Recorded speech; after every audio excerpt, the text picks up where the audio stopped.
एक बार फिर से आपका स्वागत है चैनल हिस्ट्री बाय राकेश बाबा में। हड़प्पन सभ्यता, हड़प्पन सिविलाइजेशन, हड़प्पा की सभ्यता या सिंधु घाटी सभ्यता के बारे में 2 लेक्चर्स जो हैं वो हम कर चुके हैं। उन 2 लेक्चर्स में 2 वीडियोस में बहुत कुछ सीखा होगा आपने कि किस प्रकार से ये सभ्यता फैली, इसका फैलाव होता है, कैसे इस सभ्यता की जो एवोल्यूशन है वो हमें भारतीय इतिहास में नज़र आती है। टाउन प्लानिंग, बाकी चीज़ें भी हमने सीखी, बाकी पढ़ा हमने। अब जो है हमारा पड़ाव अगला जो है वो सिंधु घाटी सभ्यता या हड़प्पा सभ्यता, हड़प्पा संस्कृति, जैसा कि कई इतिहासकार इस सभ्यता को कहते हैं। उस पड़ाव तक हम पहुंच चुके हैं जहां हमें ये सीखना है कि यहाँ की धार्मिक अवस्था किस प्रकार की थी, कोई राजनीति थी, किसी प्रकार की कोई राजनीतिक अवस्था, कोई पॉलिटिकल कंडीशन थी तो कैसी थी, और साथ ही साथ यहाँ के लोग किस प्रकार के थे। समाज, वो समाज जो लोगों से बना होता है, जिसका दायरा लोगों के अतिरिक्त और कुछ भी नहीं है, उस समाज में बहुत सारी बातें आ जाती हैं। किस प्रकार से वो अपना जीवन व्यतीत करते थे, किस प्रकार से रह रहे हैं, किस प्रकार के उनके मनोरंजन के साधन हैं, उनका जीवन और मृत्यु के प्रति किस प्रकार का एटीट्यूड है, किस प्रकार का वो पाते हैं इन चीज़ों को, ये सब हमें आज के लेक्चर में पता चलेगा। मैं कोशिश करूँगा कि एक कहानी के तौर पर, एक कहानी की तरह इन बातों को आपको समझाया जा सके। सिंधु घाटी सभ्यता या हड़प्पा सभ्यता, हड़प्पा के नाम से रिलीजियस लाइफ, धार्मिक जीवन की बात करेंगे। धर्म एक अपने आप में बड़ा फोर्सफुल वर्ड है, एक बड़ा भारी भरकम शब्द है, मुझे कहना चाहिए। और शायद जब से संसार बना है, विश्व बना है, सभ्यताएं आई हैं, विभिन्न संस्कृतियां आई हैं, तब से शायद कोई भी संस्कृति, कोई भी सभ्यता ऐसी नहीं है जहां धर्म शब्द ने डोमिनेट ना किया। धर्म है क्या, ये हमारा आज का विषय नहीं है।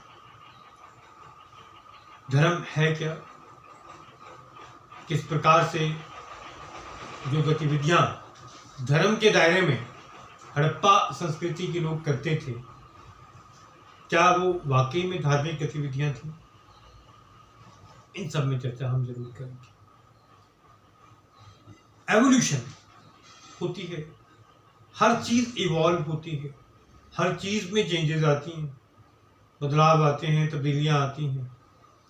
तो किसी प्रकार का भी धर्म रहा हो, वो हम देखेंगे कि किस प्रकार का धार्मिक जीवन जो है वो सिंधु घाटी सभ्यता में पाया गया, लेकिन कुछ लीगेसी उसकी आज मिलती है, आज प्राप्त होती है, लेकिन कुछ बातें जो हैं वो आज नहीं मिलती है। चलता है, इतिहास इसी प्रकार से चलता है। History goes on like this only. कि जब रिलीजियस लाइफ की बात करें तो सबसे पहले अक्सर एक शब्द जो है, एक वर्ड जो है, सिंधु घाटी सभ्यता को पढ़ते हुए, सिंधु घाटी सभ्यता को पढ़ाते हुए, सिंधु घाटी सभ्यता के बारे में टॉपिक तैयार करते हुए जो प्रतियोगी टॉपिक्स को तैयार करते हैं, वो बात करते हैं मदर गॉडेस की,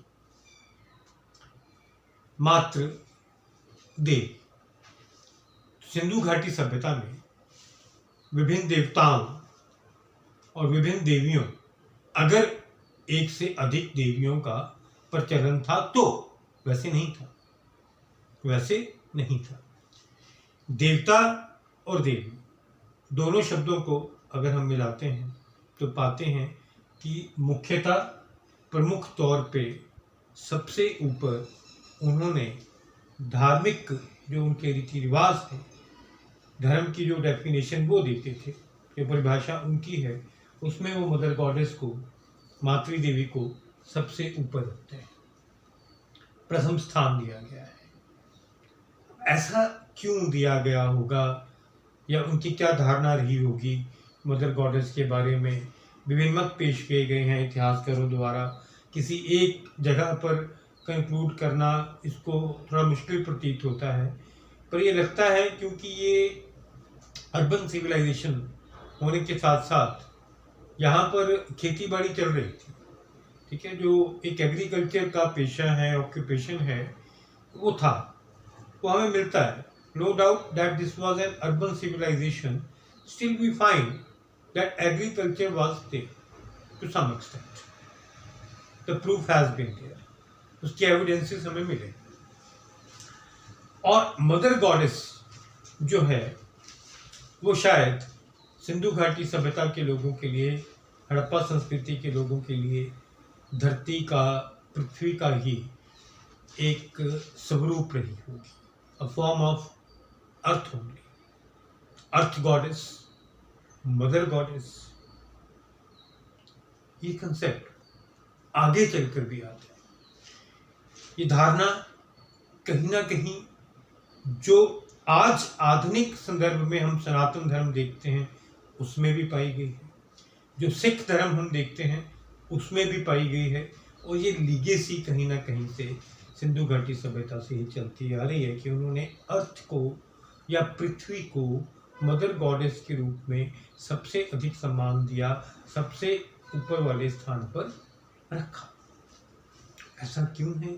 शायद उनकी मूलभूत जो ज़रूरतें हैं, जो सुविधाएं उन्हें धरती से मिल रही हैं, पृथ्वी से मिल रही हैं, उसको ध्यान में रखते हुए उन्होंने अपनी धार्मिक परिपाटी में, अपनी रिलीजियस लाइफ में मदर गॉडेस को सबसे ऊपर स्थान दिया।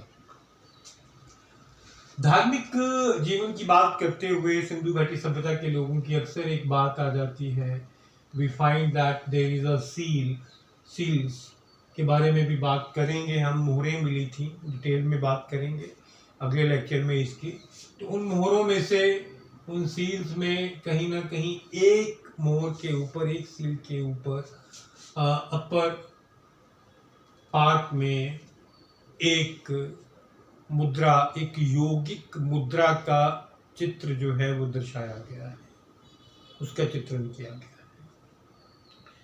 क्योंकि वो मनुष्य एक योगी के रूप में है और चारों तरफ से पशुओं से घिरा हुआ है। इसलिए इतिहासकारों ने इस फिगर को जो कि एक सील पर मिली, नाम दे दिया पशुपतिनाथ।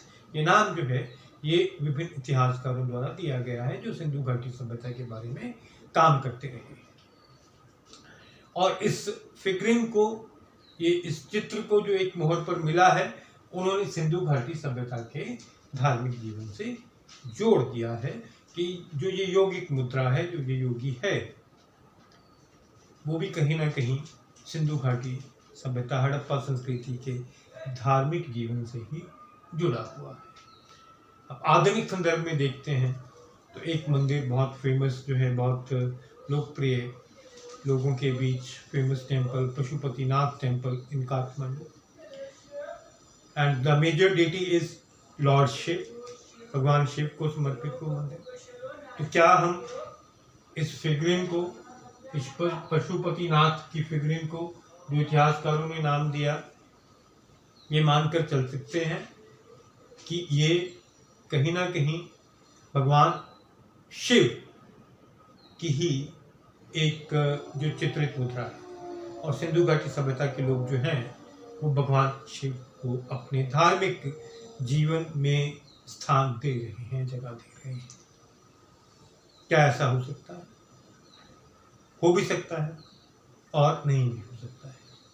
ये मुद्रा, यौगिक मुद्रा कुछ अलग भी हो सकती है, लेकिन भगवान शिव का एक रूप भी हो सकती है, जिसकी लीगेसी आज तक चल रही है हमारे आधुनिक धर्म में, हिंदू धर्म में जो लीगेसी पाई जा रही है। साथ साथ मैं आपको वो लीगेसी भी समझा रहा हूँ कि कैसे जो सिरा आज से 3000, 4000, 5000, 6000 साल पहले शुरू होता है, तो कुछ बातें जो हैं वो कल्चरल एवोल्यूशन होते होते आज तक मिलती हैं, कुछ बातें नष्ट होती हैं। और कुछ बातें मिल जाती हैं। एनिमल वर्शिप वाज देयर, पशु पूजा का संदर्भ भी मिला है, आज भी मिलता है, मध्य युग में भी कहीं ना कहीं मिला है। तो पशुओं में किस प्रकार से वो ये पूजा करते थे, किस प्रकार से उन्होंने किस पशु को अपने धार्मिक जीवन में जगह प्रदान की, वो पशु स्पेसिफिकली, वो एनिमल स्पेसिफिकली चेंज हो सकता है, लेकिन वो पैटर्न चेंज नहीं होगा। If they use to worship animals, that animal worship has continued till date, till today, in one or other form, in one or other form, आज तक जारी है। तो पशुओं में अगर हम देखते हैं तो यूनिकॉर्न, एक सींग वाला गैंडा, unicorn rhino, Kaziranga is famous for rhino we know in Assam. तो एक सींग वाला गैंडा किस प्रकार से वो सिंधु घाटी सभ्यता के लोगों में घुस जाता है, या किस प्रकार से वो इस एनिमल की, इस पशु की पूजा करना शुरू कर देते हैं, इस बारे में अभी पूरा जो है काम नहीं हो पाया, और कुछ भी कहना मुश्किल है कि एक्चुअल में आज के संदर्भ में जो है वो हम कहीं पर भी इसको जो है वो स्थान नहीं दे रहे हैं अपने धार्मिक जीवन में, इस एनिमल को नहीं दे रहे हैं। तो ये लीगेसी तो हमें नहीं मिलती है हड़प्पा संस्कृति से, लेकिन वहाँ की फिगरेंस से, जो सील्स पे फिगरेंस बनी हुई हैं, चित्र बने हुए हैं, वहाँ पे ये नज़र आया। तो ये आइडिया लगाया गया है, ये अंदाज लगाया गया है कि इसका संबंध भी कहीं ना कहीं जो है वो सिंधु घाटी के धार्मिक जीवन से है। एनिमल वर्शिप में नेचर वर्शिप भी है, कुदरत की जो पूजा है वो भी है, and peepal tree was pious for them, पवित्र था। Water, another form of nature, water, तो जल हमेशा से ही हर व्यक्ति के जीवन में एक महत्वपूर्ण स्थान रहा है। जब हम जल शब्द का प्रयोग करते हैं तो धार्मिक जीवन में, चाहे वो किसी भी धर्म से संबंधित हो, और वो मध्यकालीन युग हो, चाहे वो प्राचीन युग हो जिसकी बात हम कर रहे हैं, चाहे वो मॉडर्न इंडिया हो, water has got a very important place in every religious ritual, in every religion, in every religion.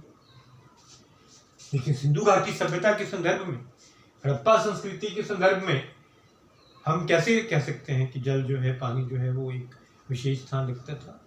Mohenjodaro, Mohenjodaro का सरोवर, द ग्रेट बाथ, विशाल स्नानागार, अगर उसको हम ध्यान में रखें तो ये प्रतीत होता है कि पानी जो है, जल जो है, उसका एक महत्वपूर्ण, एक इम्पॉर्टेंट स्थान, इम्पॉर्टेंट प्लेस जो है वो हड़प्पा संस्कृति के लोगों के लिए है, ये नज़र आ रही है। बर्ड वर्शिप की बात भी हुई है। अब वो वर्शिप कह लीजिए या कुछ और कह लीजिए, लेकिन डव को, जिसे हम फाख्ता बोलते हैं, उसका भी स्थान जो है वो इतनी पुरानी सभ्यता, प्राचीन सभ्यता, हड़प्पा सभ्यता में पाया गया है। सोशल लाइफ की बात करते हैं, सामाजिक जीवन की बात करते हैं, तो जितने भी एविडेंसेस मिलते हैं, जितने भी एविडेंसेस मिले हैं, प्रमाण प्राप्त हुए हैं, तो ऐसा लगा है कि दे वर वेरी सिंपल पीपल, एक सादगी भरा जीवन व्यतीत करते थे, शांति प्रिय तो थे ही, क्योंकि किसी प्रकार का कोई एविडेंस, प्रमाण मिल ही नहीं रहा कि उन्होंने हथियारों का प्रयोग किया हो, अभी तक तो नहीं मिला। क्योंकि हम जानते हैं कि सिंधु घाटी सभ्यता की जो स्क्रिप्ट है, जिसके बारे में डिटेल में मैं अगले लेक्चर में बात करूंगा, सील्स को, मोहरों को और स्क्रिप्ट को, और किस प्रकार से ये डिस्ट्रॉय हो जाती है हड़प्पन सिविलाइजेशन अचानक, इसके बारे में हम एक अलग लेक्चर लेंगे, एक अलग वीडियो में इसकी बात करेंगे। लेकिन ये प्रतीत होता है कि दे वर वेरी सिंपल पीपल, एक सादगी भरा जीवन व्यतीत कर रहे हैं, शांति प्रिय हैं, हथियारों की नॉलेज उनको नहीं है, क्योंकि जो हथियार बनाने के लिए एक मेन मैटर जो चाहिए है प्रमुख धातु जो चाहिए लोहा, आयरन, उसकी नॉलेज उनको नहीं थी। Iron was not known to them, iron was not known to them, and without iron it is not possible, it was not possible and it is not possible to make weapons. ऐसा बड़ा मुश्किल है, ये प्रतीत होता है। Yes, bronze की जानकारी जो है वो उनको वहाँ पर है, ठीक है, ब्रोंज की जानकारी है, कांसे की जानकारी है उनको, कुछ मूर्तियाँ मिली हैं जिसमें एक डांसिंग गर्ल जो है वो मूर्ति बहुत फेमस है, ठीक है ना, बहुत ही जब भी सिंधु घाटी सभ्यता की बात होती है, आर्ट फॉर्म की बात होती है, तो उसमें ये ब्रोंज स्टैचू अक्सर सामने आ जाता है और उसकी तस्वीर सामने आ जाती है, जिससे ये पता चलता है कि कांसे की नॉलेज, ब्रोंज की नॉलेज में है। और डांस, यस, एंटरटेनमेंट में बात करूँगा। एंटरटेनमेंट के जो साधन हैं उनके, जो मोड ऑफ एंटरटेनमेंट है, उसमें मुझे ये बात करना था डांस के बारे में, पर क्योंकि वो ब्रोंज स्टैचू की बात हो रही है तो साथ ही ये बात छेड़ लेते हैं कि ब्रोंज स्टैचू जो है, जो उसकी मुद्रा है, उसकी फॉर्म जो है वो एक नर्तकी की तरह दिखाई गई है, तो उससे हिस्टोरियंस ने, इतिहासकारों ने आइडिया लगाया है, अंदाज लगाया है कि dance was a mode of entertainment for them and music was also a form of entertainment for them. ये चीज़ें जो हैं कि नृत्य जो है और साथ में ये जो गीत संगीत है हिस्सा बन चुका था हड़प्पा संस्कृति की, हड़प्पा सभ्यता के जो समाज है उसका ये एक हिस्सा, एक प्रमुख हिस्सा जो है वो बन चुका था। ज्वेलरी, यस, बीड्स वर कॉमन, टेराकोटा मिट्टी के बने हुए beads.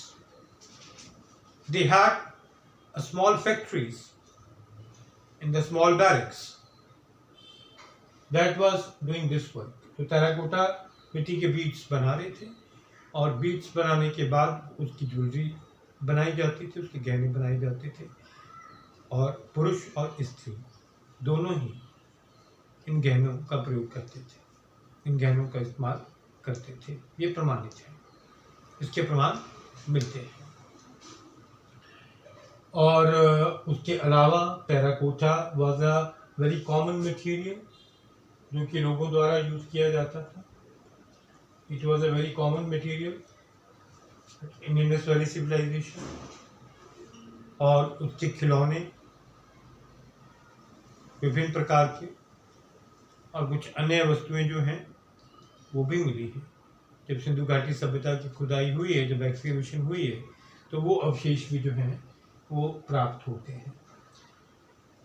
And I have written this word two-mode burial system. That means कि जब भी किसी व्यक्ति की मृत्यु हो जाती थी, डेथ हो जाती है, तो कई प्रकार से है उस डेड बॉडी को डिस्पोज करने के तरीके होते हैं, माध्यम होते हैं।